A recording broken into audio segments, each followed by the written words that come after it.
ज्ञानोबा म्हणालेत ना, मग तुमचं ऐकून घेण्यात काही तात्पर्य आहे बाबा. तुम्हाला काय वाटतं हे सांगत बसू नका, तुमच्यापेक्षा आम्हाला जास्त कळतं.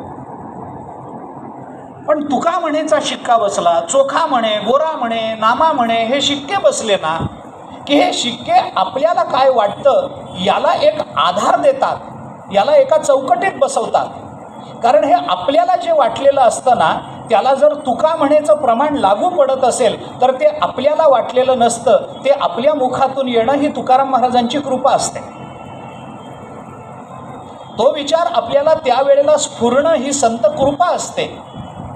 तो विचार त्यावेळेला आपल्याला विशिष्ट शब्दातून अभिव्यक्त करता येणं ही भगवत कृपा असते आणि म्हणून त्याला मूल्य येतं. याकरता मला काय वाटतं, हा संसार असा आहे, हा परमार्थ असा आहे, नाही, भगवंताला जेव्हा वाटेल तेव्हा भगवान कृपा करतील. कर्तृत्व मी किती सिद्ध केलेलं आहे याचा मापदंड हा माझ्याकडे नाही आहे, तो मापदंड भगवंताकडे, तो मापदंड संतांकडे. मला मिळालेला, रस्त्यात मिळालेला एखाद्या पिवळ्या धातूचा तुकडा हे सोनं आहे असं मी ठरवून चालत नाही, त्याची कसोटी सोनारदादांकडे. तिथे ते घासून बघितलं पाहिजे तर या वस्तूला मूल्य आहे की नाही हे जसं कळतं, तसं आमच्या कर्तृत्वाच्या परिपूर्णतेचा मापदंड काय आहे ही कसोटी आमच्या हातात नाही आहे. ती कसोटी ज्ञानेश्वरी आहे, ती कसोटी गाथा आहे, ती कसोटी भगवंताकडे आहे. आमचं कर्तृत्व आम्हाला जेवढं वाटतं तेवढं जेव्हा आम्ही भगवत चरणी समर्पित करू त्यावेळेला भगवान ती कसोटी लावून बघतील आणि याचं कर्तृत्व खरं आहे हे ज्या वेळेला त्यांना त्या कसोटीवरून लक्षात येईल त्यावेळेला ते कृपा करतील.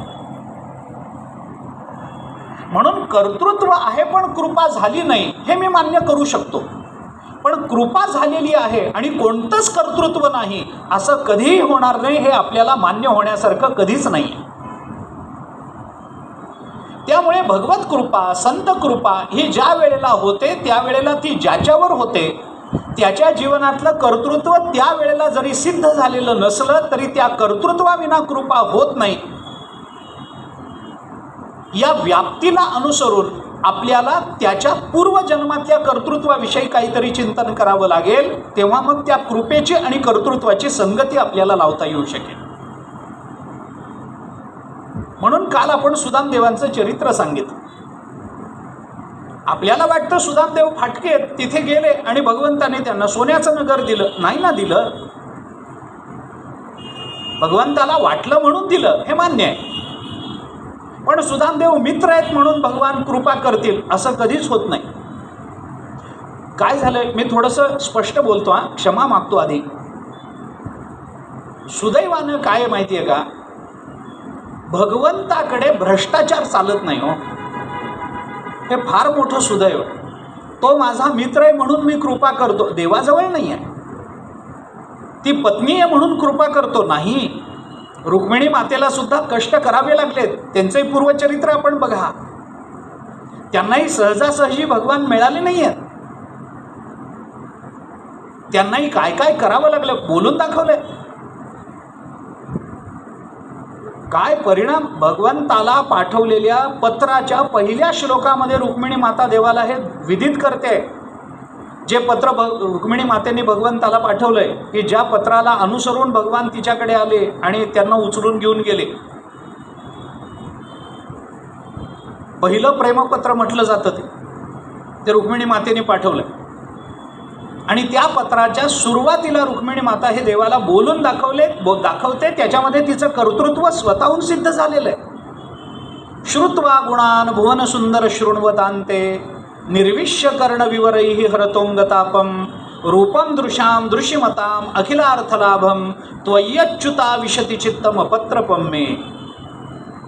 रुक्मिणी माता बोलून दाखवते हे देवाला. अजून त्यांची भेट नाही, अजून एकमेकांना बघितलेलं नाही आहे. फक्त येणाऱ्या विद्वानांकडून, येणाऱ्या साधुसंतांकडून, येणाऱ्या ब्रह्मवृंदांकडून रुक्मिणी मातेने भगवान श्रीकृष्णांचं चरित्र ऐकलेलं आहे, बघितलेलं नाही आहे. आणि त्या चरित्राच्या श्रवणाचा परिणाम काय होतो हे रुक्मिणी माता बोलून दाखवते. श्रुत्वा गुणान भुवन सुंदर शृण्वतांते. तेव्हा तुम्ही त्रिभुवनात सुंदर आहात, कधी बघितलंय? बघायची गरजच नाही आहे. सौंदर्य हे जर फक्त डोळ्यांनीच कळालं असतं तर त्या सौंदर्याला सौंदर्य म्हणणं फार जीवावर बेतलं असतं, जड गेलं असतं. सौंदर्याची अनुभूती जर इंद्रियांनी आली असती तर त्याला सौंदर्य म्हणायला साहित्यशास्त्रज्ञही तयार झाले नसते. सौंदर्य असं आमच्या इंद्रियांनी अनुभवाला येणार नाही आहे.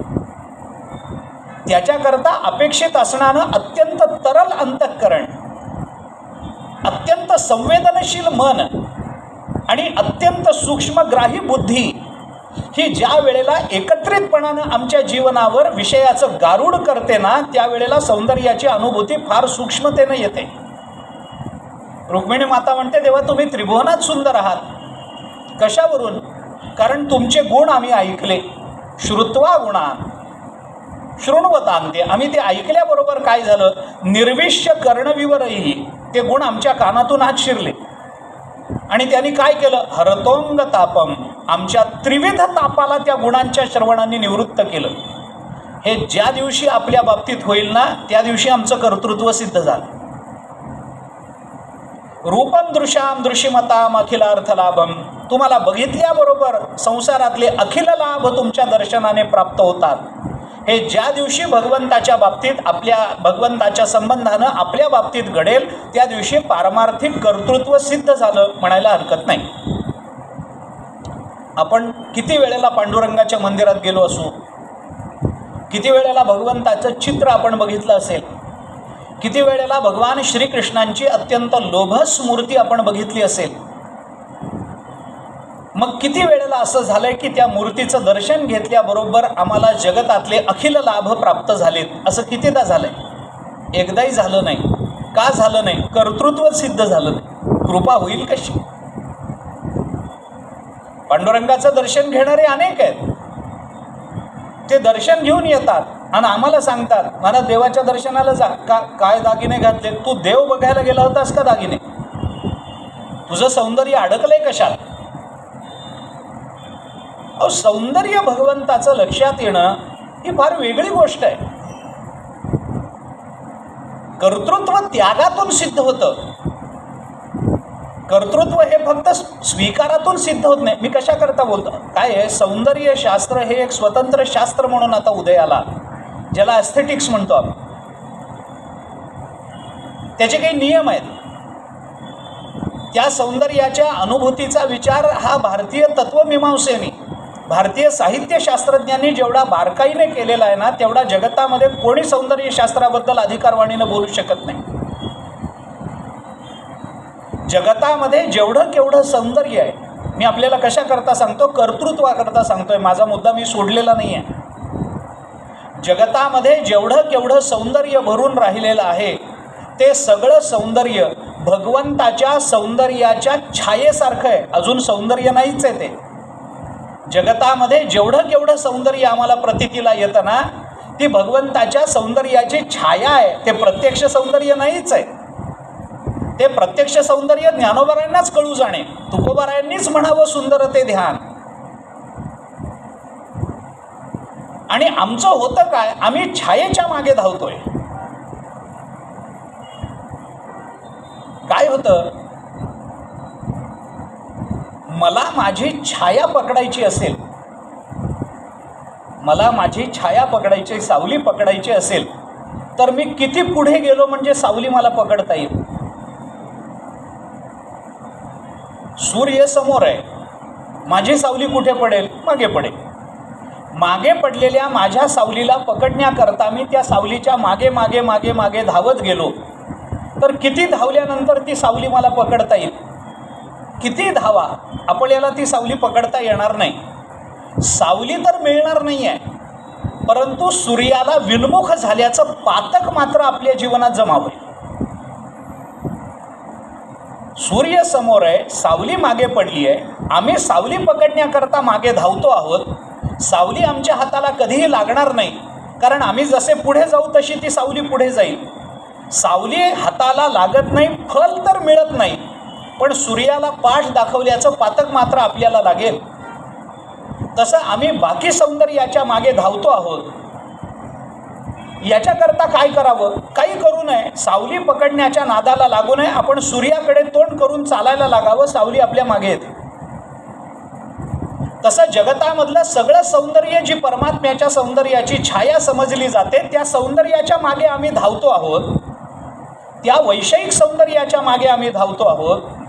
आणि धावताना ते सौंदर्य तर आमच्या हाताला लागत नाही, त्याची फलश्रुती तर प्राप्त होत नाही, पण भगवंताला विन्मुख झाल्याचं पातक लागेल. याच्याकरता काय करावं? वैषयिक सौंदर्याकडे दुर्लक्ष करावं आणि भगवंताकडे तोंड करून त्या सौंदर्याच्या अपेक्षेने चालत राहावं. जगतातलं सगळं सौंदर्य आपल्या मागे चालत येईल. कशाकरता मी आपल्याला हे सांगितलं?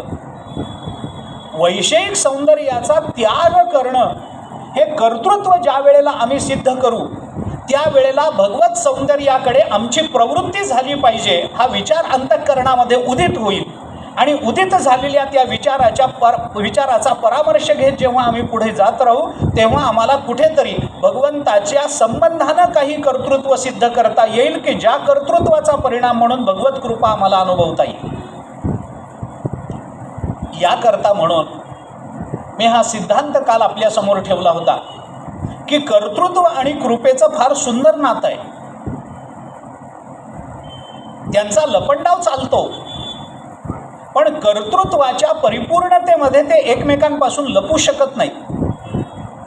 याकरता म्हणून कर्तृत्व आणि कृपा या दोन्ही गोष्टी आपल्याला बघायच्या आहेत. काल या संबंधामध्ये बोलताना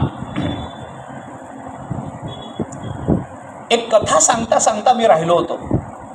आपल्याला स्मरणात असेल, सुदामदेवांची चरित्रकथा मी सांगितली. त्याच्या पूर्वी एक चरित्र सांगता सांगता मी थांबलो होतो. त्याचा विचार नंतर करू म्हटलं होतं. माझ्या लक्षात आहे. विचार हा आहे, आपण दामबंधन लीला जी भागवतामध्ये आली, त्या लीलेचा विचार करा. त्या लीलेमध्ये ज्ञान आहे, पण नुसत्या ज्ञानात भगवंताची कृपा नाही आहे. त्या लीलेत कृती आहे, पण नुसत्या कृतीत भगवंताची कृपा नाही आहे. भगवंताकरता केलेले परिश्रम आणि त्या परिश्रमानं सिद्ध झालेलं कर्तृत्व, त्याच्यात भगवंताची कृपा लपलेली असते. भगवंताने एके दिवशी माती खाल्ली. याच्यात काय नवल आहे? अहो, अनेक लोक माती खातात. भगवंताने खाल्ली, याच्यात नवल काय? पण भगवंताचं माती खाणं हे चरित्र आहे.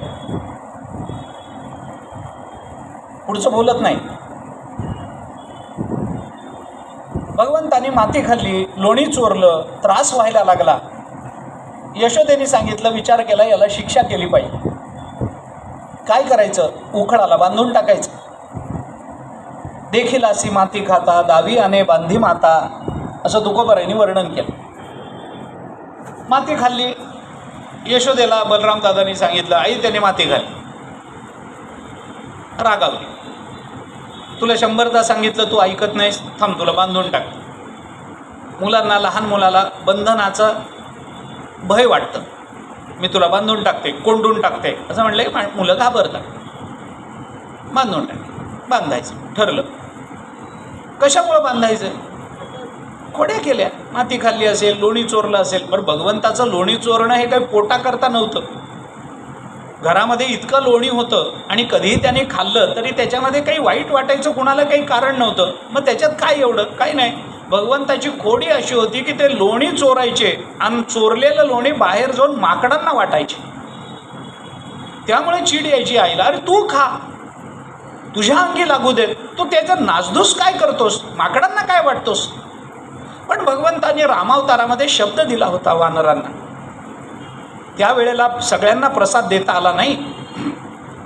रावणावरचा विजय मिळवून परत आल्यानंतर मुख्य जे होते, सुग्रीव म्हणा, जांबुवंत, नल, नील, हे जे सगळे मुख्य होते, त्यांना भगवंताने काही भेटवस्तू दिल्या.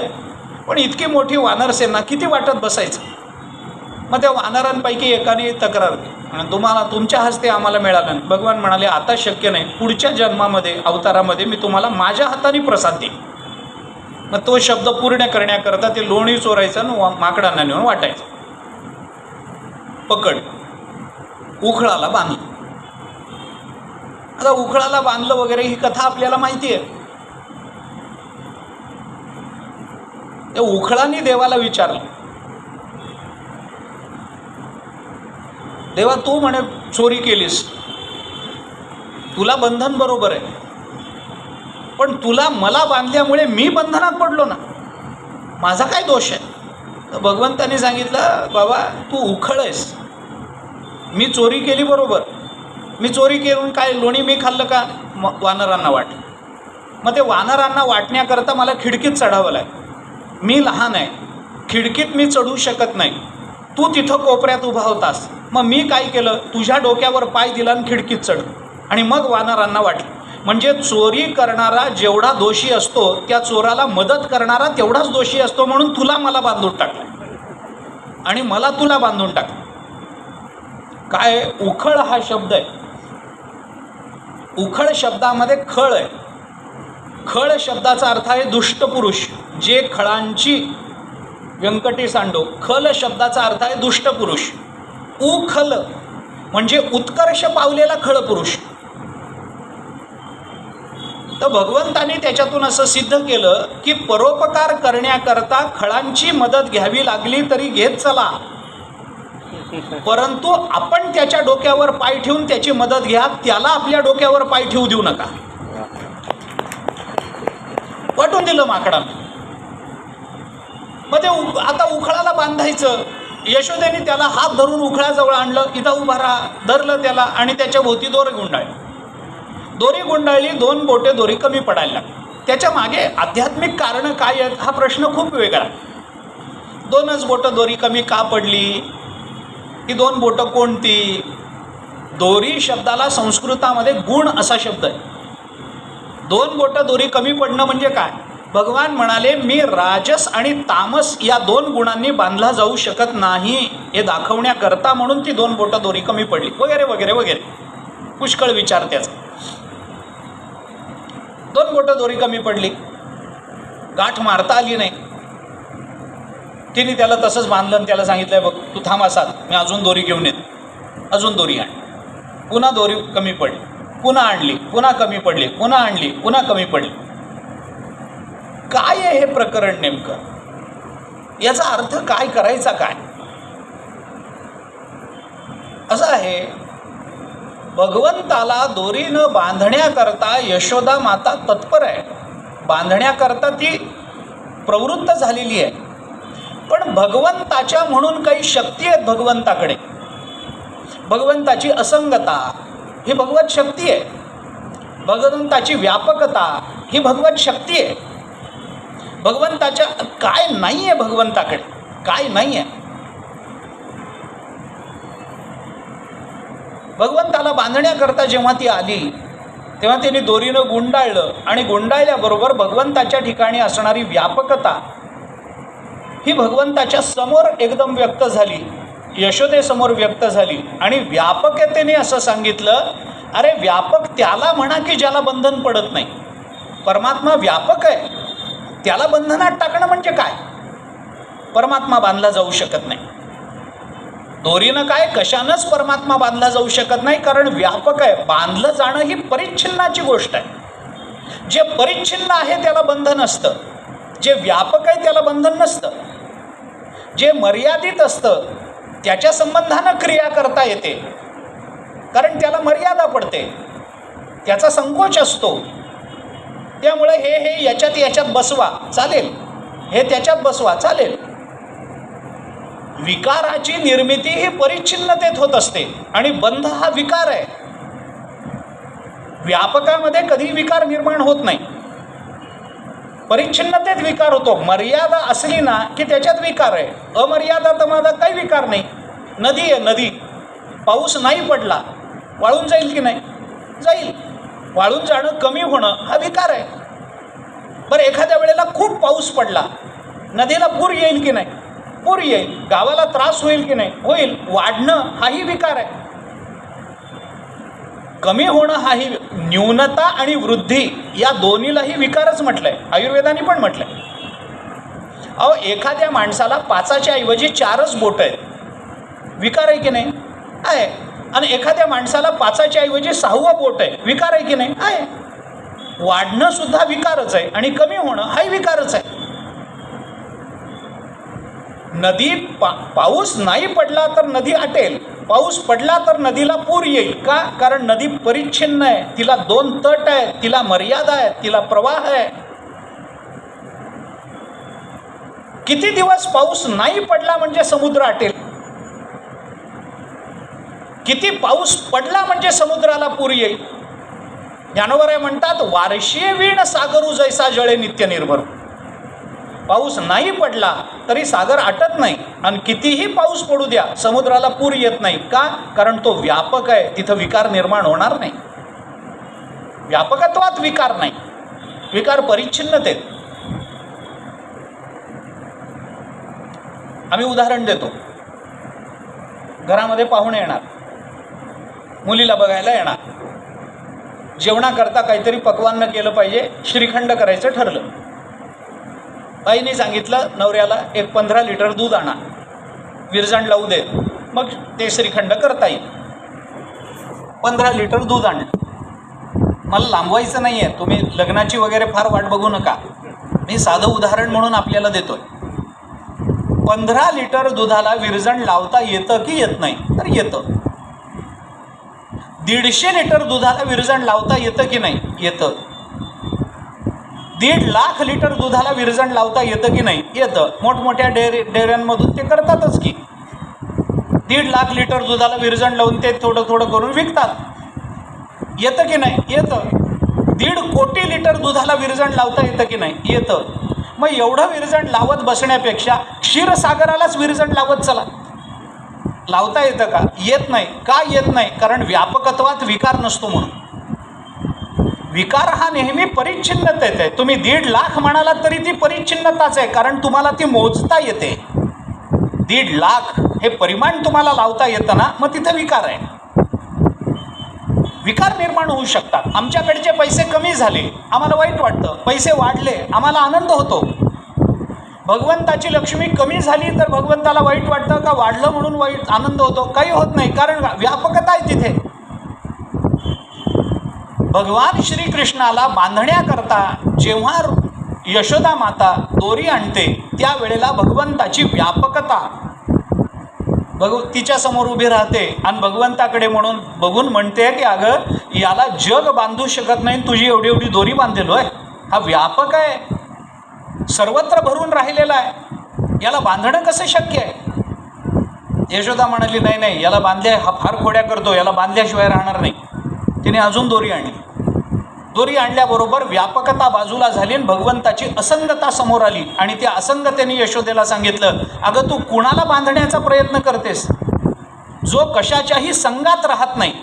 संग हा नेहमी भेदात निर्माण होत असतो, अभेदात संग नाही आहे. मी तुमच्या संगतीत येऊ शकतो, तुम्ही माझ्या संगतीत येऊ शकता, आपण एकमेकांच्या संगतीत येऊ शकतो, पण माझा हात कधी असं म्हणणार नाही की मी माझ्या देहाच्या संगतीत राहिलो. कारण का? माझा हात आणि मी याच्यामध्ये भेद नाही मानत ना आपण. संग नेहमी भेदात होतो, अभेदात असंगता असते. जिथे जिथे भेद आहे, जिथे जिथे वेगळेपण आहे, तिथे तिथे एकत्रित येण्याची शक्यता असते. तिथं तिथं वियोगाची शक्यता असते. वारीत आता गर्दी होते आषाढी वारीमध्ये पंढरपूरला आमच्याकडे, तर लोक बाहेर पडतात प्रदक्षिणा वगैरे करायला आणि आल्यानंतर सांगतात, फार गर्दी आहे, माझं पाकिटच गेलं, फार गर्दी आहे, माझा चष्मा गेला, हरवला, कुठे पडला काय माहिती, माझी वळकटी हरवली, माझे कपडे हरवले, माझं अमुक हरवलं, माझे पैसे हरवले, माझं उपकरण हरवलं. इतकी गर्दी आहे, इतकी गर्दी आहे, काय सांगायचं? काय झालं काय? अहो, येता येता बायको हरवली, मान्य आहे की. मुलगा हरवला, मान्य आहे. नाही, त्यांच्यापासून मी हरवलो, हेही मान्य आहे. पण आत्तापर्यंत एकही वारकरी मला असा भेटला नाही जो म्हणाला इतकी गर्दी आहे, येता येता माझं नाकच हरवलं. नाही नाही, अभेदामध्ये हरवणं अथवा प्राप्त होणं हा व्यवहार करता येत नाही, तो भेदात करावा लागत असतो. असंगता जेव्हा समोर उभी राहते तेव्हा ती असंगता म्हणते, अगं हा कुणाच्या याचा संग कुणाला करताच येत नाही, हा असंग आहे, काय याचा संग करणार? परमात्मा असंग आहे या शब्दाचा अर्थ काय? असंग आहे याचा थोडा वेगळा अर्थ आपल्याला अगदी साधं जर बोलायचं झालं तर परमात्मा असंग आहे म्हणजे ज्याने ज्याने त्याचा संग करण्याचा प्रयत्न केला तोच झाला, आता त्याचा संग करता येत नाही म्हणून तो असंग आहे. एकच एक व्यापक आहे, संग करणार कोण, कुठे आणि कसा करता येत नाही. असंगता व्यक्त झाली आणि तिने सांगितलं की नाही, याला बांधता येणार नाही, का हा असंग आहे म्हणून काही करता येणार नाही. भगवंताची व्यापकता, भगवंताची असंगता या भगवंताच्या शक्ती आहेत, या भगवंताच्या समोर प्रकट होतात आणि भगवंताला हे सांगतात. भगवंताच्या साक्षीनं हे जगताला दाखवून देतात की हा बंधनात पडणारा नाही आहे.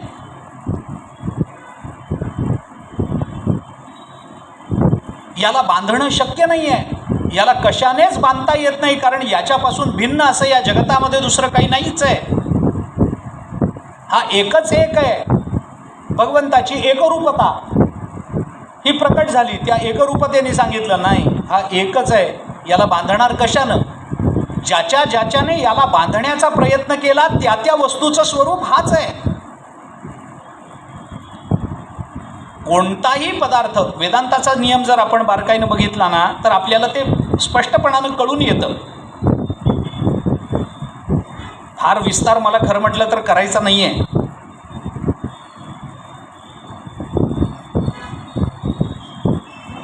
आपण वेदांताचा विचार करून बघा या संबंधामध्ये.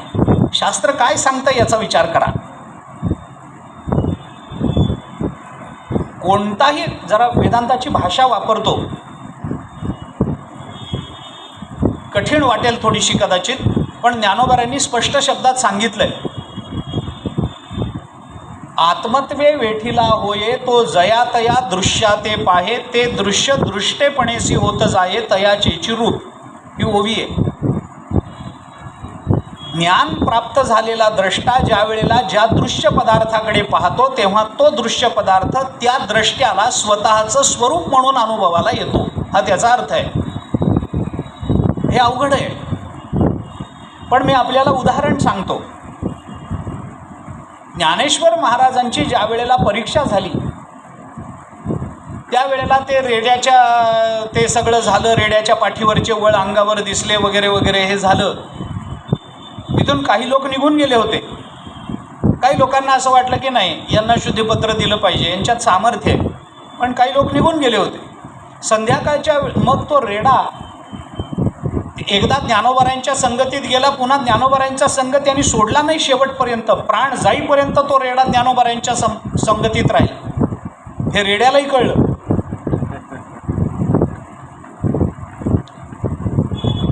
सोडली नाही संगती त्याने. संध्याकाळच्या वेळेला पैठणच्या घाटावर फिरत असताना काही लोक जे सकाळी निघून गेले होते आणि ज्यांच्या कानावर हे गेलं होतं की रेड्याच्या पाठीवरचे वळ यांच्या पाठीवर दिसले वगैरे, त्यांना ज्ञानोबारांची परीक्षा घ्यावी वाटली आणि मग ज्ञानोबारांना त्यांनी त्या रेड्याच्या मुखातून वेद वदवून दाखव वगैरे वगैरे तो सगळा प्रसंग घडला. मला त्या प्रसंगात तात्पर्य नाही आहे. ते सगळं घडल्यानंतर तिथे उपस्थित असणारे, स्वतःला वेदवेत्ते समजणारे, स्वतःला ज्ञानी समजणारे, ब्रह्मज्ञान ही आमची जहागीर आहे असं मानणारे असे जे सगळे तिथं उपस्थित होते ना, त्या सगळ्यांना तो रेडा रेडा म्हणूनच दिसला.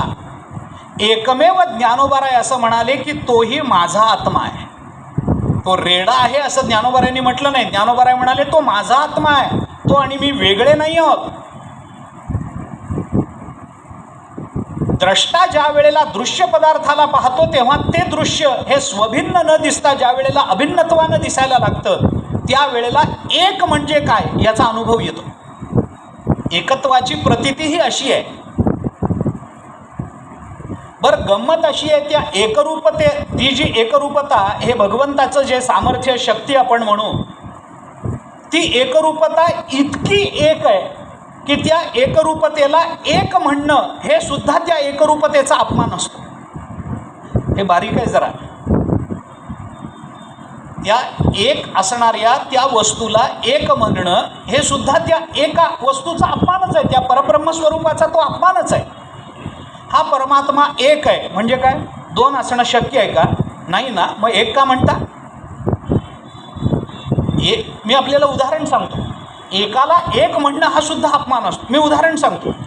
आपल्या घरी पाहुणे आले, आपण घरातल्या लोकांचा परिचय करून देतो की नाही? परिचय करून देतो. आपल्या 3-4 भाऊ आहेत, 4-2 बहिणी आहेत, 2-4 काका आहेत. आपण परिचय करून देतो. हा माझा एक भाऊ, हा थोरला, हा मधला, हा माझ्या नंतरचा, हा एक भाऊ आहे, हा एक चुलत भाऊ आहे, ही माझी एक बहीण आहे, ही एक मावस बहीण आहे, हे एक आमचे मोठे काका आहेत, हे आमचे धाकटे एक काका आहेत. परिचय करून देतो की नाही? हा एक भाऊ, हा एक भाऊ, हा एक भाऊ, असा परिचय करून देता देता असं म्हणा बरं, ही माझी एक पत्नी आहे. म्हणा बरं, पुढं काय होईल याला मी जबाबदार नाही आहे, पण तुम्ही म्हणून तर बघा, हा माझा एक भाऊ, ही माझी एक बहीण, ही माझी एक बायको. म्हणा बरं, का म्हणत नाही? बरं, किती आहेत बायका? किती आहेत? एकच आहे ना. मग काय लाजायचं आहे? खरं बोलायला काय घाबरायचं आहे? एक आहे, तिचं एक म्हणून परिचय करून द्यावा ना. बिघडलं काय? एकच आहे ना ती. आपण खोटं बोलतोय का? नाही ना, एकच आहे म्हणून सांगतोय, ही माझी एक पत्नी.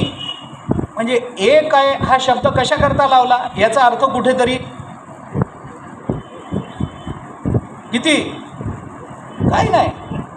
पत्नी एकच आहे, पण एक असणाऱ्या पत्नीला एक पत्नी म्हणणं हा त्या एक असणाऱ्या पत्नीचा अपमान जसा होतो ना, तसं परब्रह्म एकच आहे, पण त्या परब्रह्माचा एक परमात्मा म्हणून ओळख करून घेणं हा सुद्धा त्या एक परमात्म्याचा अपमान होत असतो. एकत्व इतकं नाजूक आहे ना की त्या नाजूकपणामध्ये त्याला एक म्हणणं हा सुद्धा धक्का आहे. इतकं ते एकपण नाजूक आहे. ते एकपण ज्या वेळेला भगवंताच्या समोर प्रकट झालं आणि यशोदेला सांगायला लागलं की अगं, दोन पण जर जगात नाहीच आहे तर तू याला कशाने बांधणार आहेस आणि कुणाला बांधणार आहेस? ज्याला ज्याला बांधण्याचा तू प्रयत्न करशील ना, ते हाच आहे. कारण परमात्माच जगताच्या रूपानं नटला असा वेदांताचा सिद्धांत आहे. तू काय म्हणते की याला मी बांधेन आणि याला असं करेन आणि याला तसं करेन? होत नाही. किती विचार आहे वेदांताचा. यशोदेच्या समोर या सगळे अद्वितीयता प्रकट झाली, असंगता प्रकट झाली, एकरूपता प्रकट झाली, व्यापकता प्रकट झाली. आणि मग हे सगळं करता करता बरं यशोदा ऐके ना. यशोदा म्हणाली, असलं म्हणून काय झालं? मी याला बांधल्याशिवाय राहणार नाही, बांधल्याशिवाय राहणार. मग यशोदा पुन्हा आत जायची, पुन्हा दोरी घेऊन यायची, पुन्हा दोरीचा वेढा घातला की पुन्हा 2 बोटं कमी पडायची. असं करता करता करता करता करता यशोदा इतकी थकून गेली, इतकी थकून गेली की बांधण्याकरता जेव्हा ती खाली वाकली तेव्हा भगवंताच्या जवळ तिचा चेहरा आला. बांधण्याकरता वाकली, भगवंताच्या चेहऱ्याजवळ तिचा चेहरा आला आणि भगवंताने आपल्या आईच्या चेहऱ्याकडे बघितलं आणि भगवंताच्या लक्षात आलं की सारखं घरात जाऊन येऊन बांधण्याचा प्रयत्न करून करून करून हिच्या कपाळावर घामाचे थेंब जमा झाले. थकली बिचारी माझी आई, थकली माझी आई. आणि आपली आई थकली हे ज्या वेळेला परमात्म्याला कळालं त्यावेळेला परमात्म्याने आपल्या सगळ्या शक्तींना सांगितलं, आता कोणी बोलायचं नाही, मी बांधून घेणार आहे, मी बांधून घेणार आहे. भागवताने याच्याकरता जे शब्द वापरलेत ना ते मला आपल्यासमोर अधोरेखित करायचे. भागवताने त्या संबंधामध्ये बोलताना असं सांगितलं, दृष्ट्वा परिश्रमम कृष्ण कृपया आसीत स्वबंधने. भागवताचे शब्द काय आहेत आपण बघा. मला याच्यात 2 गोष्टी आपल्यासमोर ठेवायच्या आहेत. दृष्ट्वा परिश्रमम, कुणी बघितले? कृष्ण.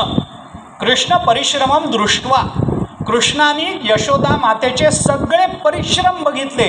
हा परिश्रम जो शब्द आहे ना तो कर्तृत्वाचा वाचक आहे, कर्तृत्वाचा वाचक आहे. परिश्रम केल्याशिवाय या जगतामध्ये गत्यंतर नाही. मी पुन्हा एकदा आपल्याला सांगतो, विषयांतर होईल. आपण कोणत्याही क्षेत्रात काम करा, ज्या कुठल्या क्षेत्रात आपलं काम असेल त्या क्षेत्रामध्ये आपल्याला जर गती पाहिजे असेल तर अभ्यासाशिवाय कुठलाही पर्याय नसतो. ही खूणगाठ आपल्या मनाशी आपण पक्की बांधून ठेवली पाहिजे. आपण विद्यार्थी आहात का, आपण शिक्षक आहात का, आपण नोकरी करता का, आपण व्यवसाय करता का, आपण कीर्तन प्रवचन करता का, आपण आणखीन काही करता का, आपण राजकारण करता, याच्याशी मला कर्तव्य नाही आहे. मला एवढंच सांगायचं आहे की क्षेत्र कोणतंही असलं तरी त्या क्षेत्रामध्ये नैपुण्याकरता अभ्यासाशिवाय दुसरा कोणताही जवळचा मार्ग उपलब्ध नसतो. अभ्यासाला पर्याय नाही आणि अभ्यासाशिवाय गत्यंतरही नाही. दृष्ट्वा परिश्रमं कृष्ण, भगवंताने यशोदा मातेचे परिश्रम बघितले. कशावरून दिसले? कपाळावर घामाचे थेंब जमा झाले होते, अंग घामानं भिजायला सुरुवात झालेली होती. सारखं आत जायचं, ते दावं तोडायचं, सोडायचं, इकडं आणायचं, याला पुन्हा फिरून बांधायचं. बरं, जुन्या काळची उखळं जी होती ना ती लहान नव्हती. जुन्या काळची काय आता उखळच राहिलं नाही, उखळ नाही घरामध्ये आता, त्यामुळे मुसळही नाही. जाऊ द्या, प्रत्येक वेळेला रूपक अलंकारातूनच सगळं सांगितलं पाहिजे असं बंधन नाही. राहिलं नाही आता, उसळ ते उखळ राहिलं नाही, मुसळ राहिलं नाही, जातं राहिलं नाही. हे परिश्रमाच्या गोष्टी होत्या. आता या सगळ्याला मिळून एक शब्द आलाय, जिम. बस तेवढं राहिलं.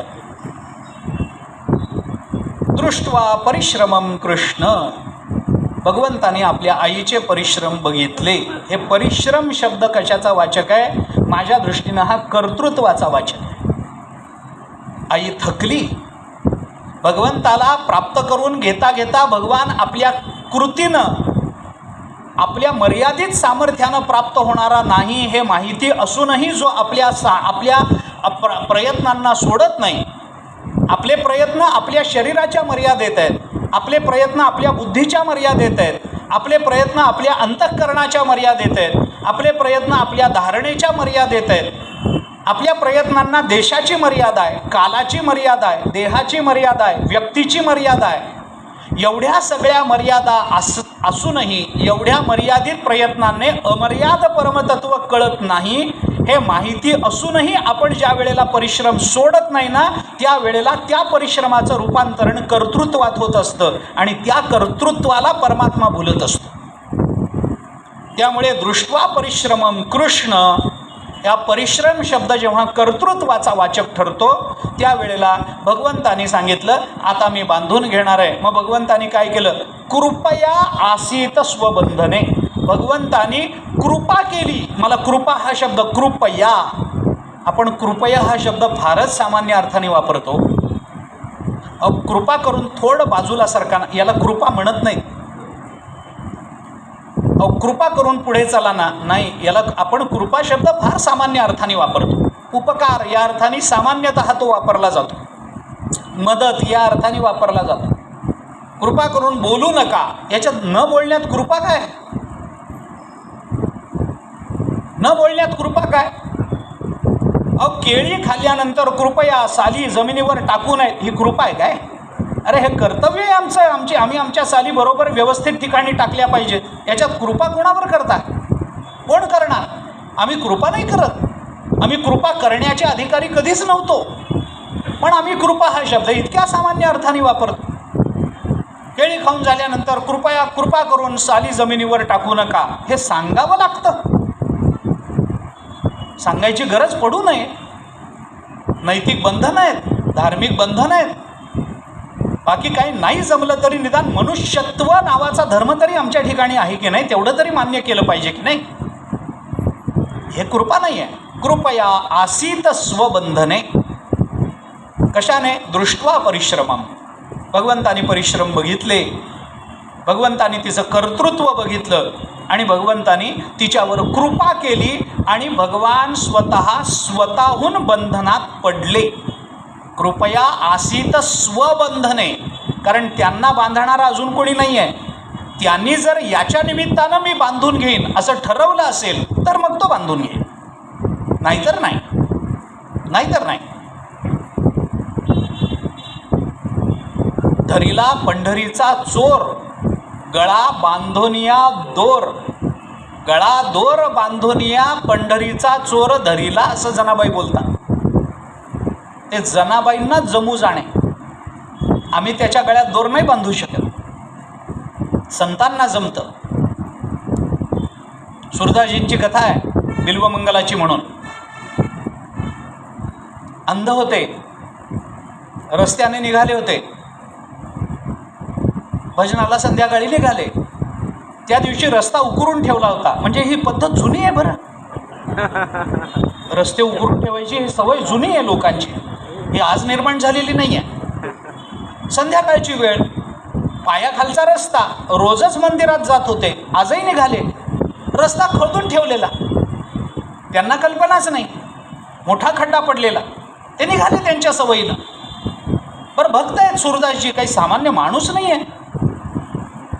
आता खड्ड्याच्या जवळ आले, खड्ड्यात पडणार, खड्ड्यात पडणार. एवढ्यात भगवंताला असं वाटलं की आता याला दिसत नाही, हा खड्ड्यात पडेल, हा माझा भक्त आहे, हा जर खड्ड्यात पडला तर लोक काय म्हणणार. बघा, देवाची एवढी भक्ती करूनही खड्ड्यातच पडले की नाही, कशाला देवाची भक्ती करायची, बोल आपल्याला लागेल. म्हणून भगवंताने काय केलं, एका छोट्याशा गुराख्याचं रूप घेतलं. भगवान तिथं प्रकट झाले आणि त्यांच्या हाताला धरलं, मागे उठ. ते अंध, त्यांना दिसलं, कळलं नाही कोण आहे.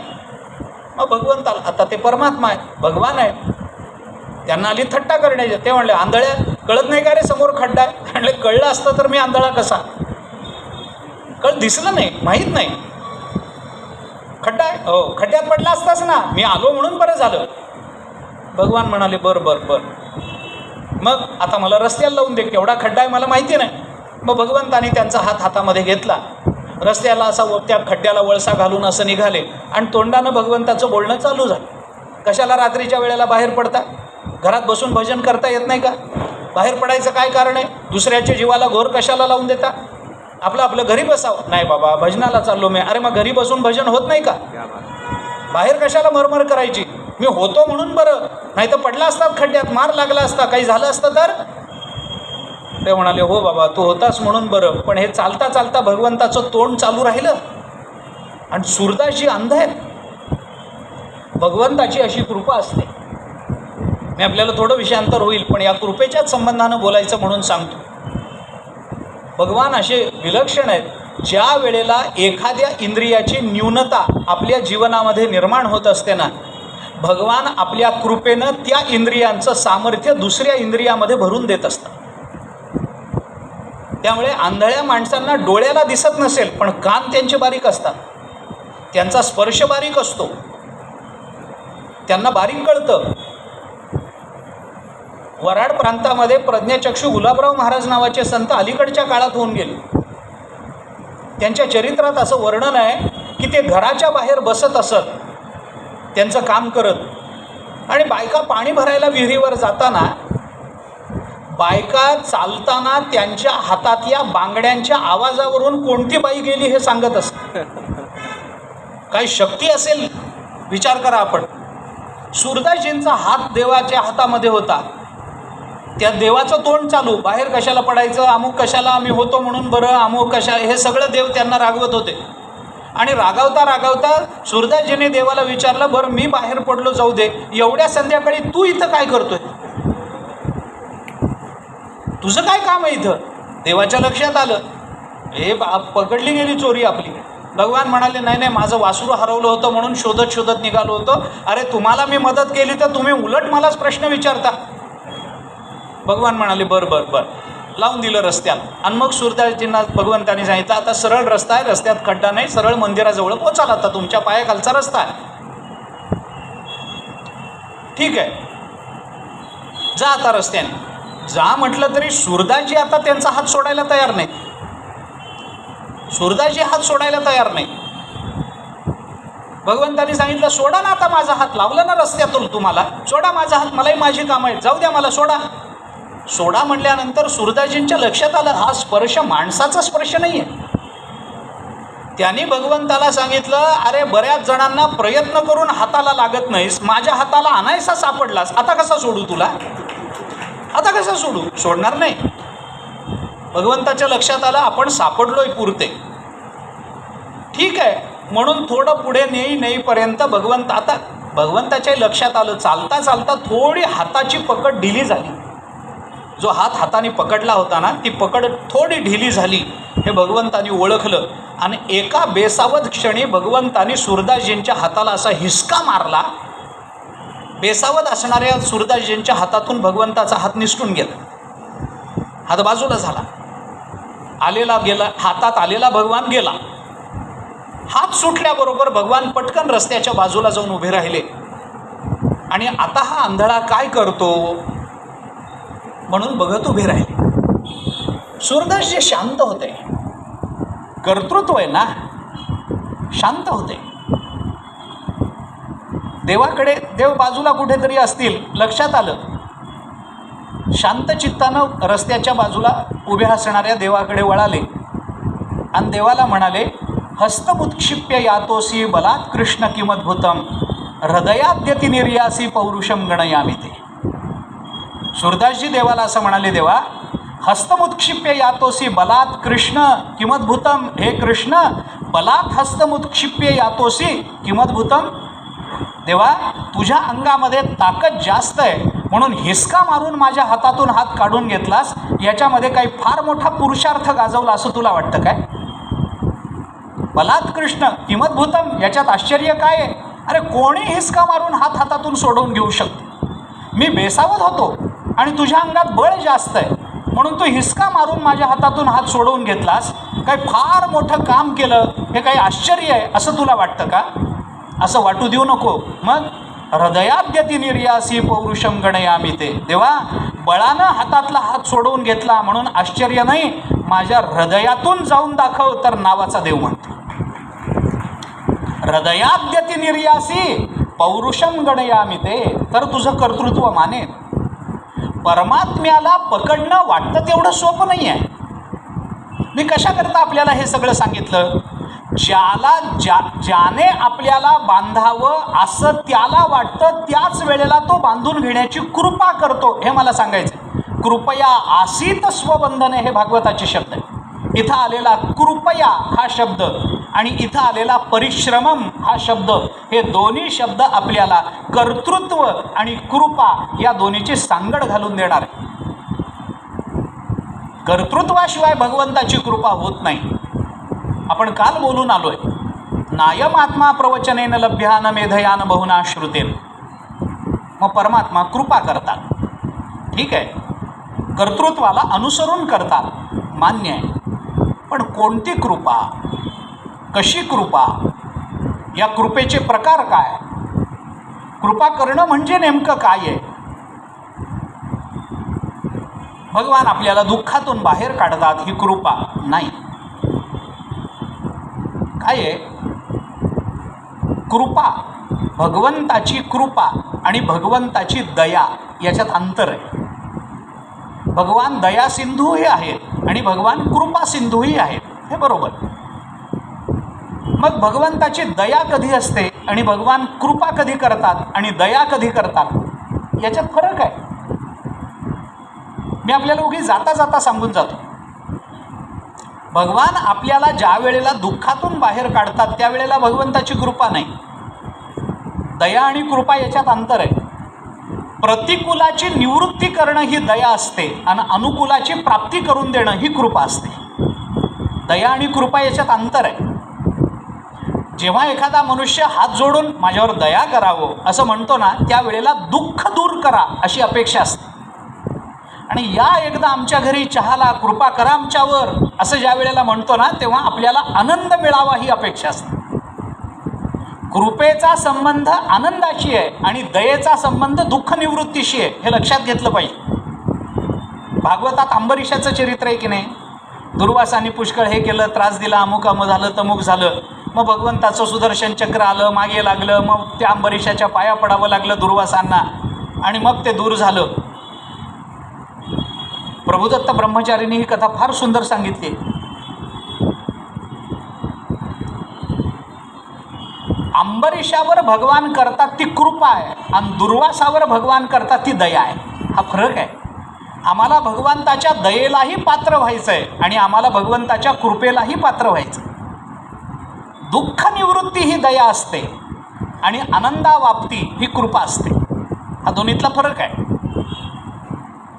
मनुष्य ज्या वेळेला दयेची याचना करतो ना, तेव्हा त्याच्या जीवनामध्ये दुःखाचं प्राबल्य असतं. आणि भगवान जेव्हा मनुष्य जेव्हा कृपेची अपेक्षा करतो ना, तेव्हा त्याला आनंदाची अपेक्षा असते, दुःख निवृत्तीची अपेक्षा नसते. हा दोन्हीमध्ये फरक आहे. भगवान आपल्यावर कृपा करतात. कशा करतात? आपण भक्तिशास्त्राचा जर विचार केला, थोडंसं बोलतो, भक्तिशास्त्राचा जर आपण विचार केला ना, तर भक्तिशास्त्रामध्ये भगवंताच्या 22 कृपा आहेत. आता त्या सगळ्या सांगत बसायला माझ्याजवळ वेळ नाही, मला आता मुखोद्गतही नाही आहेत. पण भगवंताची ही कृपा असते. ती कशी असते, काय असते, कशाला कृपा म्हणायचं? प्रबोधिनी नावाची एक भगवंताची कृपा आहे. अनुरोधिनी नावाची भगवंताची कृपा आहे. प्रणयिनी नावाची भगवंताची कृपा आहे. ह्या सगळ्या कृपात सांगितल्या. शक्ती चक्रवर्तीनी नावाची भगवंताची कृपा आहे. ही कृपा राधेच्या रूपात गोकुळात प्रकट झाली. भगवंताची शक्ती चक्रवर्तीनी कृपा याचं दुसरं नाव आहे गोकुळात व्यक्त झालेली, प्रकट झालेली राधा. ही भगवंताची शक्ती चक्रवर्तीनी कृपा, ती कृपाच आहे. प्रबोधिनी नावाची कृपा आहे. आपण काल बोलत होतो ना, जन्माला आलेलं लहान मूल आईचं स्तनपान करत असताना दूध आत ओढायचं असतं, हे त्याला कोण शिकवतं? कोण शिकवतं सांगा? त्याच्याकरता काही कुठला सर्टिफिकेट कोर्स करायचा आहे का? कुठल्या विद्यापीठाची डिग्री मिळवायची आहे का? त्याच्याकरता कुठे प्रशिक्षण घ्यायचं आहे का? नाही. अरे नुकतं जन्माला आलेलं मूल आई त्याला जवळ घेते आणि ते दूध ओढायला लागतं. हे दूध ओढायचं असतं हे लहान बालकाला कसं कळतं? काही नाही. याला भगवंताची प्रबोधिनी नावाची कृपा म्हणतात. हे भगवंतानी केलेलं प्रबोधन आहे. मग याच्याकरता त्याचं कर्तृत्व काय आहे असं आत्ता विचारू नका, कारण त्याचा पूर्वजन्म बघावा लागेल. भगवंताची कृपा ही कृपा मानली गेली. एखादी शेळी आहे, तिच्यासमोर तुम्ही चांगला चारा टाका आणि विषारी चारा टाका. शेळी चांगला चारा खाते. तिला कोणी शिकवलं? हे विषारी असतं, खायचं नसतं. कुठून आलं हे? भगवंताची कृपा. अशा अनेक कृपा भगवंताच्या आपल्याला पाहता येतात. सगळ्या मला सांगता येणार नाहीत आणि तेवढा वेळही आत्ता आपल्याजवळ उपलब्ध नाही आहे.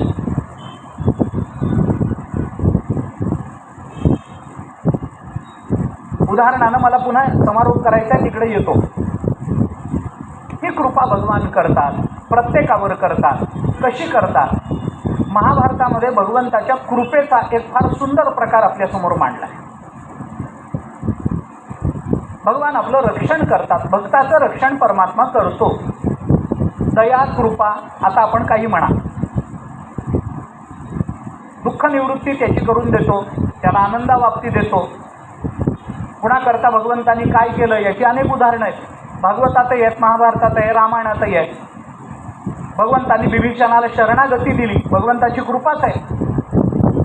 एवढंच नाही, भगवंतांनी रावणाला मारलं, ही भगवंताची कृपाच आहे. कारण भगवंताच्या हातून मृत्यू मिळाल्यामुळे त्याला बिचाऱ्याला मोक्ष प्राप्त झाला.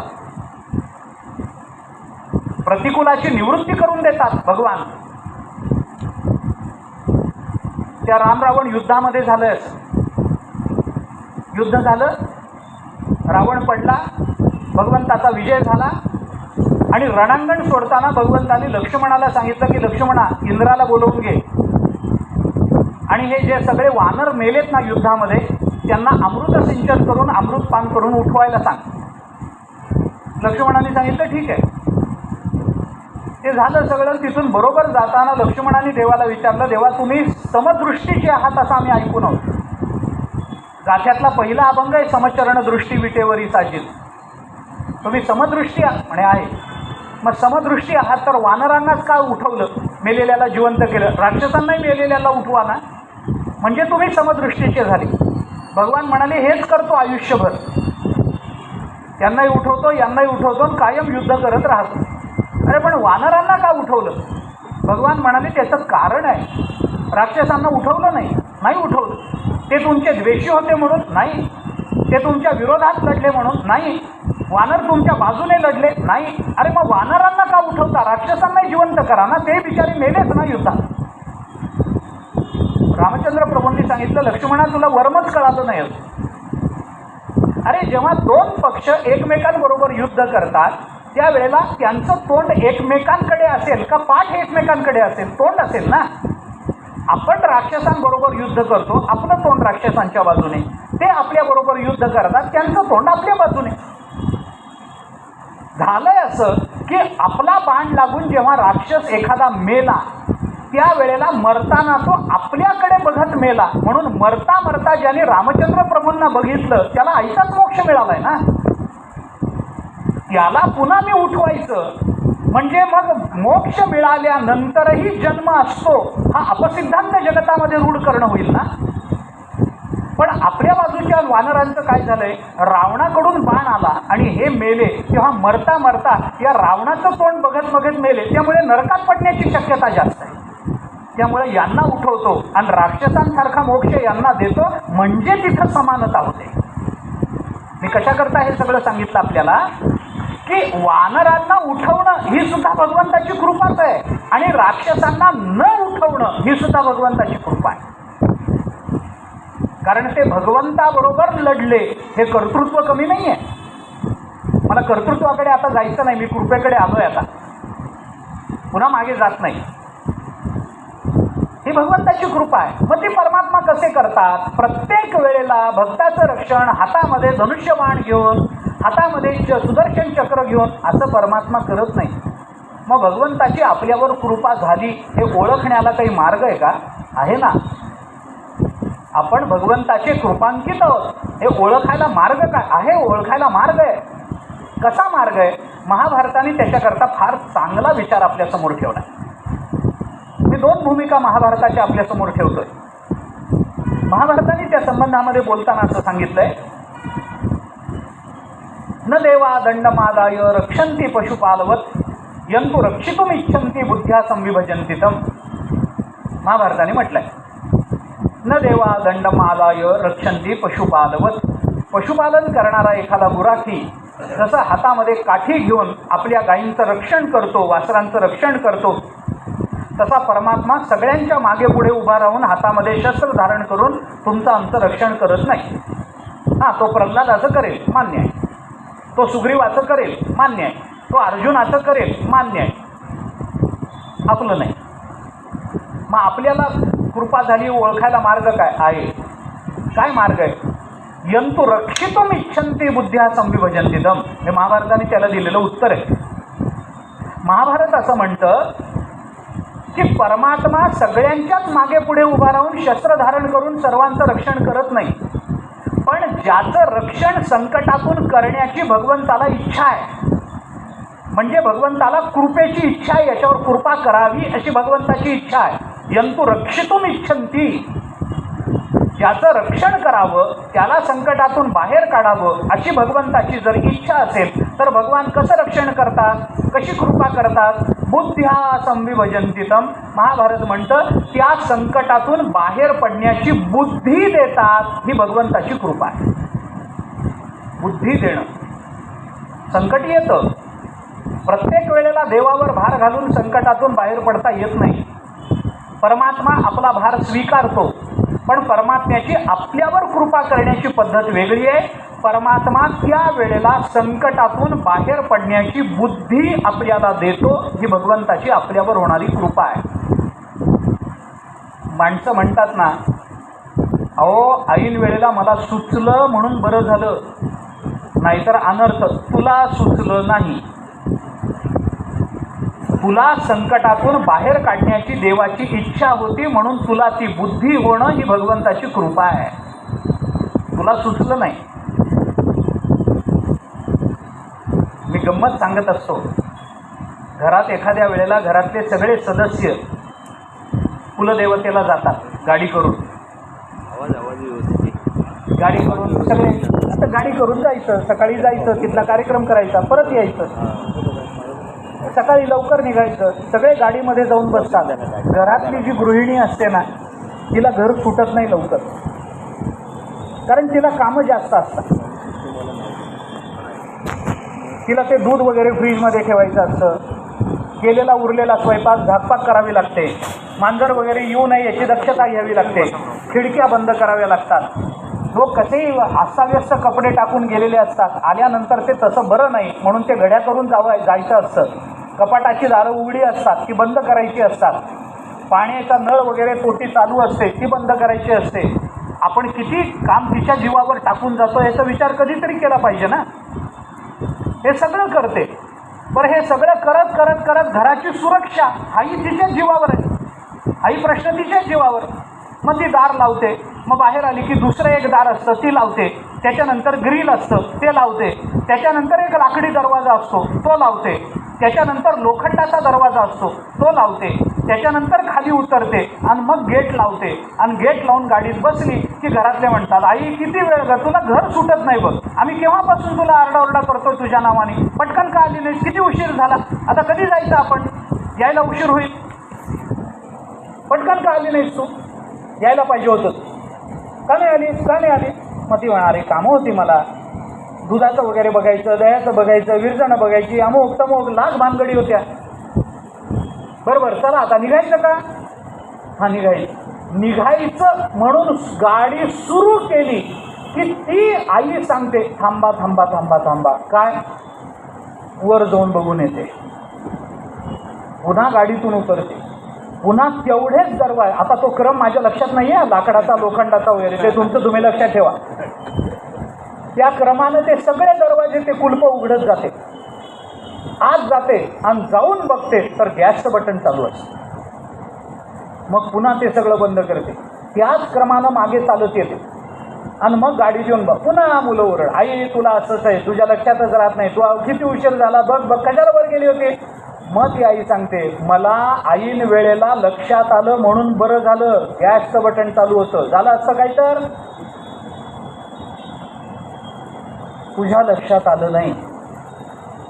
तुझ्या घरात अनर्थ निर्माण होऊ नये ही भगवंताची इच्छा होती, म्हणून बसल्या बसल्या तुझ्या बुद्धीमध्ये भगवंतानी ते बघण्याची प्रेरणा दिली. भगवान संकट दूर करत नाही, संकटातून बाहेर पडण्याची बुद्धी देत असतो. परमात्म्याच्या कृपेचं वैलक्षण्य कशात ठेवायचं आहे आपण बघा. कोणत्या पद्धतीनं आम्हाला ही कृपा बघता येईल त्याचाही विचार करा. बरं, याचा दुसराही एक विचार आहे, आपल्याला त्याचाही विचार करता येतो.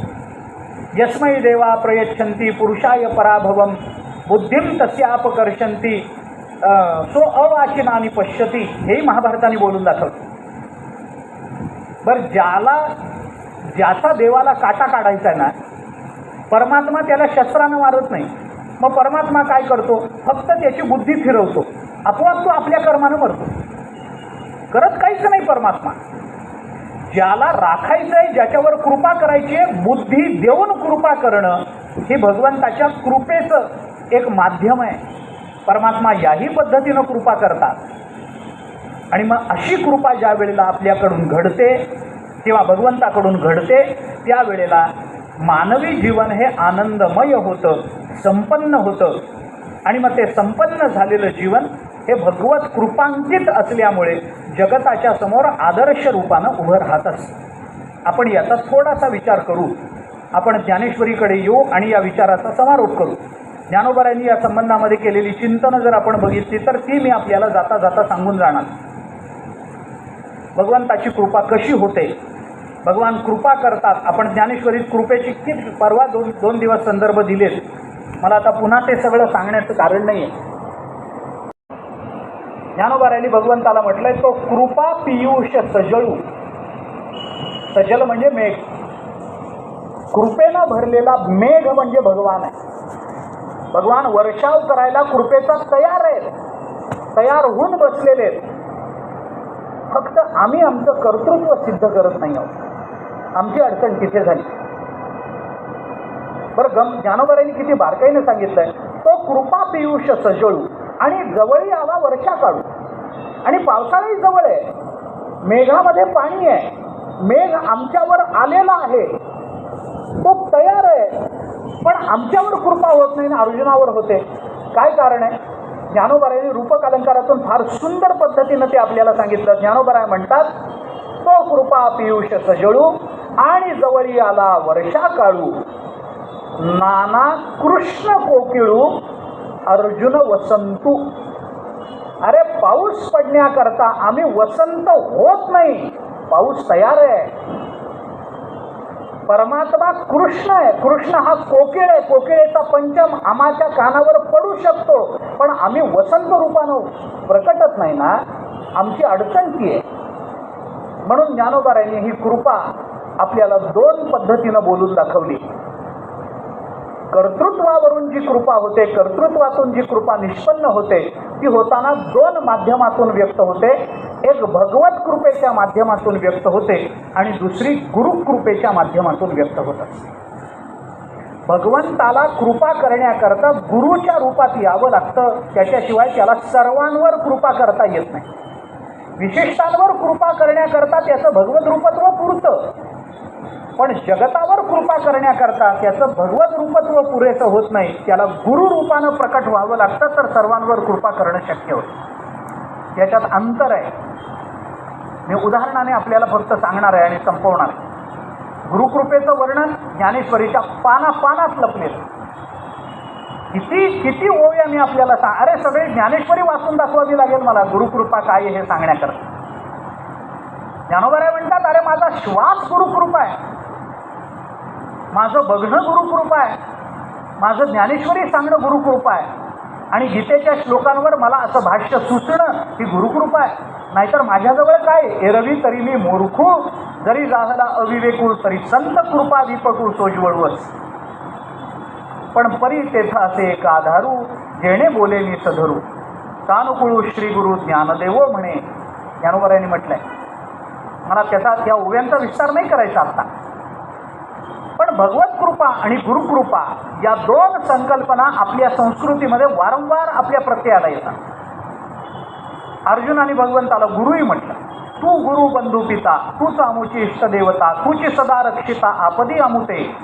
अर्जुन बोलून दाखवतो, देवा तू आमचा गुरु आहे. भगवत कृपा आणि गुरुकृपा याच्यातलं अंतर कसं लक्षात घ्यायचं, एक थोडंसं बोलतो. मला प्रमाण द्यायला खरंच वेळ नाही आता, वेळ संपली माझी जवळजवळ. पण गुरुकृपा आणि भगवत कृपा याच्यातलं अंतर कसं सिद्ध करायचं. आपल्या अत्यंत अंतरंग भक्ताच्या कल्याणाकरता जो कृपा करतो ना, त्यावेळेला ती भगवत कृपा असते. मी उदाहरणानं आपल्याला सांगतो. उदाहरणार्थ, आपल्या एखाद्याच भक्तावर ज्या वेळेला कृपा करतो ना, त्यावेळेला तो परमात्मा असतो. पण एकावर कृपा न करता सगळ्यांवर कृपा करण्याकरता जे येतात ना, तेव्हा त्यांना गुरु म्हणतात. तोच परमात्मा गुरु रूपाने येतो. पण भगवत रूपात आलं की त्याला फार बंधनं पडतात, आणि गुरु रूपात आलं की त्यांना सगळ्यांना जवळ घेता येतं. हा फरक आहे. मी उदाहरण सांगतो आपल्याला. कालही परवाही आपण बोललो. भगवंताने अर्जुनाला गीता सांगितली. कुरुक्षेत्रावर दुसरं कोणी नव्हतं का? होतं. ऐकणारे अधिकारी होते की नाही? होते. पण सांगितले कोणाला? फक्त अर्जुनाला. अंतरंग भगवंताचा अत्यंत अंतरंग अर्जुनाला गीता सांगितली. कितीदा सांगितली? एकदाच सांगितली. महाभारतामध्ये पुढे एक कथा येते. नंतर धर्मराजाचं राज्य सुरू झालं आणि स्वर्गारोहणाच्या काही काळ आधी भगवान श्रीकृष्ण पांडवांना भेटायला गेलेले असताना धर्मराज युधिष्ठिराने भगवंताला असं सांगितलं की देवा, त्या वेळेला तुम्ही त्या रणांगणावर अर्जुनाला गीता सांगितली, त्याचं कल्याण झालं, ती आम्हाला एकदा सांगा ना. भगवान म्हणाले आता नाही, गेलं संपलं. अर्जुनाने एकदा विनंती केली आहे भगवंताला. त्यावेळेला रणांगण होतं, युद्धाची धामधुमी होती, माझ्या मनात बरेच प्रश्न होते. गीता ऐकली मी नीट, परंतु आता कसं आहे, जरा निवांत आहे, त्यामुळे आता पुन्हा सांगा. भगवान म्हणाले आता नाही. का नाही? आता मलाही तशी गीता सांगता येणार नाही जशी मी तुला रणांगणावर सांगितलं. भगवंताने कबूल केलं. एकट्या अर्जुनाला भगवान गीता सांगतात ही भगवत कृपा आहे. पण एकट्या अर्जुनाला गंमत सांगू, हीच गीता जेव्हा ज्ञानोबारायांच्या हाताला लागली तेव्हा ती एका करता मर्यादित राहिली नाही, ती जगाकरता उघडी करून दिली. ही संत आणि गुरुकृपा आहे. हा फरक आहे दोन्हीमध्ये, फरक आहे. एका अंतरंग भक्ताच्या कल्याणाकरता करणं ही भगवत कृपा आहे आणि जगताच्या कल्याणाकरता सांगणं ही संत कृपा असते, ही गुरुकृपा असते. त्यामुळे परमात्म्याला ज्या वेळेला सगळ्यांच्या कल्याणाची तळमळ निर्माण होते ना, तेव्हा त्या परमात्म्याला ज्ञानोबारायांच्या, तुकोबारायांच्या, समर्थांच्या रूपानं प्रकट व्हावं लागतं. त्याला कृष्ण म्हणून प्रकट होता येत नाही. कृष्ण म्हणून प्रकट झाला की त्याला अर्जुन शोधावा लागतो आणि ज्ञानोबाराय म्हणून प्रकट झाले की तुम्हाला आम्हाला जवळ घेता येतं. हा फरक आहे, हा फरक आहे. गुरुकृपा वेगळी असते, संत कृपा वेगळी असते. परमात्मा या दोन्ही रूपानं. मग गुरु कोण आहे? अरे परमात्माच गुरु रूपानं आहे. माझ्या विठोबाचा कैसा प्रेमभाव, आपणची देव होय गुरु, आपणची देव होय, आपणची गुरु होय. मान्य आहे, तोच गुरु आहे. गुरुर् ब्रह्मा गुरुर्विष्णू आपण म्हणतोच की गुरु साक्षात परमब्रह्म तस्मै श्री गुरवे नमः म्हणतोच की आपण. गुरु म्हणजे साक्षात परब्रह्म आहे. गुरु आणि परमात्मा वेगळा नाही. ज्ञानोबारायांच्या अनुभवामृताचं दुसरं प्रकरण अभ्यासा याच्याकरता. ज्ञानोबारायांच्या ज्ञानेश्वरीतली नमनं आपण अभ्यासा. काय आपल्या सद्गुरूंच्या संबंधानं ज्ञानोबारायांनी भाष्य केलंय. एवढ्या कृपा काय होणार नाही गुरुकृपेनं. ज्ञानोबाराय म्हणतात वाटेल ते करता येईल, वाटेल ते करता येईल. पंगुम लंगय ते घेऊन, अरे ते तर गुरुकृपे नाही करता येईल, येणार नाही असं नाही. किती प्रमाण ठेव. 10व्या अध्यायाचं नमन वाचा, 12व्याचं नमन वाचा, 16व्याचं वाचा, 14व्याचं वाचा, 16व्या 17व्याचं वाचा, 18व्याचं तर काय आनंदी आनंद आहे सगळा. जय जय देव निर्मळ निज जना अखिल मंगळ. बघा ना सगळं हे असो दिठी जयावरी झळके, तो हा पद्म करू माथा पारुखे, तो जीवची परी तुके महेशे, एवढे जिये महिमेचे करणे, ते वाचा बळू अनुमे काय कवणे. त्या सूर्याची अंगा उठणे लागत असे. ज्ञानोबाराय बोलतात. काय बोलायचं? हे गुरुकृपा अलौकिक असते. पण आपल्यावर व्हायची असेल तर भगवंताला सुद्धा गुरुरूपानं यावं लागतं. आपल्यावर होते ती संत कृपा आहे. हाच गीतेचा उपदेश याच भगवान श्रीकृष्णाने भागवताच्या 11 स्कंदामध्ये उद्धवाला केला. पण तो उद्धवापुरता मर्यादित राहिला. तोच 11 स्कंद जेव्हा नाथ महाराजांच्या हाताला लागला ना, तेव्हा तोच 11 स्कंद नाथ महाराजांनी जगाकरता उघडा करून दिला. ही गुरुकृपा आहे. पुन्हा मी दुसरं उदाहरण देतो. याच गीतेच्या संबंधामध्ये हाच उपदेश करणारा वक्ता एकच आहे. ऐकणारे श्रोते कदाचित अर्जुन आणि उद्धव या दोन्हीमध्ये विभागला गेला असेल तो श्रोता. परंतु हेच ग्रंथ ज्या वेळेला संतांच्या हाताला लागले ना, त्यावेळेला ते मर्यादित राहिले नाहीत, ते एकापुरते राहिले नाहीत, ते जगताकरता उघडे करून दिले. जयाने घातली मुक्तीची गवादी मेळविली मानदी वैष्णव. हे काय ज्ञानोबारायांचं कर्तृत्व, काय ज्ञानोबारायांचा साक्षेप आहे, काय ज्ञानोबारायांचा अवतार आहे. अहो बघ, मी क्षमा मागून बोलतो. आपल्याला काय वाटेल मला माहिती नाही, पण माझा अभिनिवेश म्हणा, माझं काही म्हणा आपण, पण भगवंताच्या चरित्रापेक्षा ज्ञानोबारायांचं चरित्र अधिक उजळ आहे. तुम्हाला पटो नाही तर न पटो, मला क्षमा करा पटत नसेल. ज्ञानोबारायांचं चरित्र उजळ आहे. किती तळमळ आहे हो तुमच्या माझ्या कल्याणाची, किती तळमळ, किती तळमळ. शेवटचा फरक सांगतो, थांबतो. भगवत कृपा होण्याकरता आता इथं शेवट आहे, मी इथून सुरू केलंय, मला इथं येणं भाग आहे. भगवत कृपा होण्याकरता आपलं कर्तृत्व सिद्ध करावं लागतं. गुरुकृपा होण्याकरता कर्तृत्वाची अपेक्षा नसते, फक्त दीनता अंतःकरणामध्ये निर्माण व्हावी लागते. गुरु त्या क्षणी कृपा करतात, आपलं कर्तृत्वही गुरु बघत नाही. ज्ञानोबारायांनी काय बघितलं म्हणून आपल्या हातात ज्ञानेश्वरी दिली सांगा? भगवंताने अर्जुनाचं काहीतरी बघितलं होतं म्हणून गीता दिली हो. पण ज्ञानोबारायांनी काय बघितलं? आपलं कोणतं कर्तृत्व असं सिद्ध केलंय की आपण ज्ञानेश्वरी वाचनाचे अधिकारी होऊ? पण ज्ञानोबारायांनी हे बघितलं नाही. ऐसी कळवळ्याची जाती करी लाभावीण प्रीत, लाभावीण प्रीती करणारे ज्ञानोबाराय. काय बघितलं तुकोबारायांनी की 4,500 अभंग आपल्या पदरात टाकले. समर्थांनी काय बघितलं आपल्यामध्ये की त्यांनी एवढी करुणाष्टक आणि दासबोध आपल्या पदरात टाकला? काही नाही. आपण फक्त बालक होऊन त्यांच्या जवळ जायचं असतं, एवढंच गुरूंच्या बाबतीत आपण करायचं असतं. आपले सगळे अभिनिवेश, आपले सगळे अहंकार, आपला देह, आपली बुद्धी, आपलं मन, आपली इंद्रिय, या कोणत्याही पदार्थाचा आणि वस्तूचा कोणताही अहंकार आणि ममत्वाभिमान अंतःकरणामध्ये धारण न करता आपण फक्त मी तुमचा झालो एवढंच आपल्या सद्गुरूंना म्हणायचं असतं. आणि मी तुमचा झालो असं म्हणून पूर्ण विराम आपण देतो न देतो तर सद्गुरूंची कृपा आपल्यापर्यंत पोचलेली असते. फक्त त्या कृपेचा आपल्याला अनुभव घेता आला पाहिजे. त्या अनुभवाकरता आपल्याला गुरुभक्ती करावी लागेल. त्या अनुभवाकरता गुरूंनी सांगितलेल्या नाममार्गावरून आपल्याला जावं लागेल. गुरूंनी सांगितलेल्या साधन संपदा आपल्याला स्वीकाराव्या लागतील आणि आपल्याशीच आपण प्रामाणिक राहून त्या साधनेचा अवलंब आपल्या जीवनामध्ये करावा लागेल. गुरुकृपा दारात उभी आहे, आम्ही दार उघडत नाही, याच्यात दोष त्यांचा नाही आहे. सूर्याचा प्रकाश खिडकीत आहे उभा, आम्ही खिडकी उघडून ऊन आत घेत नाही हो. आमची अडचण ती आहे. आम्हाला आमच्या अंतःकरणाचे दरवाजे मोकळे केले पाहिजेत आणि हे मोकळे करायचे असतील आणि त्याच्याकरता ती संवेदनशीलता आणि त्या जाणीवेकरता जर आमच्या अंतःकरणामध्ये काही विशेष अधिकाराची अपेक्षा असेल तर तो अधिकार आणि ती जाणीव आपल्याला ज्ञानेश्वरीच्या वाचनाने निश्चित प्राप्त होईल. म्हणून गुरुकृपा असो अथवा भगवत कृपा असो, त्याच्या प्राप्तीकरता आपल्याकडे उपलब्ध असणारं साधन आहे ज्ञानेश्वरी. आपल्याकरता उपलब्ध असणारं साधन आहे गाथा. आपल्याकरता उपलब्ध साधन संत वाङ्मय. त्या साधनांचा आपण जर आश्रय करू, या वाङ्मयाचा जर आपण आश्रय करू तर त्या गुरुकृपेला आपण पात्र होऊ.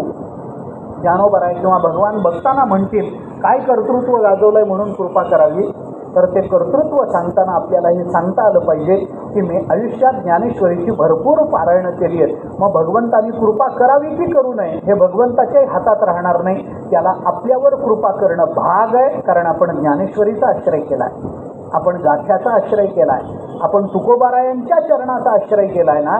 मग आपण कृपा प्राप्त करून घेण्याचे निश्चितपणाने अधिकारी होऊ. तर अशी कृपा तुमच्या आमच्यावर व्हावी याच्याकरता भगवंतानी आधी आम्हाला कर्तृत्व सिद्ध करण्याची बुद्धी द्यावी. भगवंतानी आमच्याकडून ते कर्तृत्व सिद्ध करून घ्यावं. भगवंतानी आमच्यावर ती कृपा त्या दृष्टीने करावी, बुद्धी देऊन करावी, कशीही करावी, पण ती कृपा करावी. आणि भगवंतानी गुरुरूपामध्ये येऊन आमचं कोणतंही कर्तृत्व न पाहता आमच्याकडे फक्त ज्ञानेश्वरी आहे एवढ्या एका जोरावर आमच्यावर कृपा करावी. एवढी एक प्रार्थना सद्गुरूंच्या आणि परमात्म्याच्या चरणी करतो.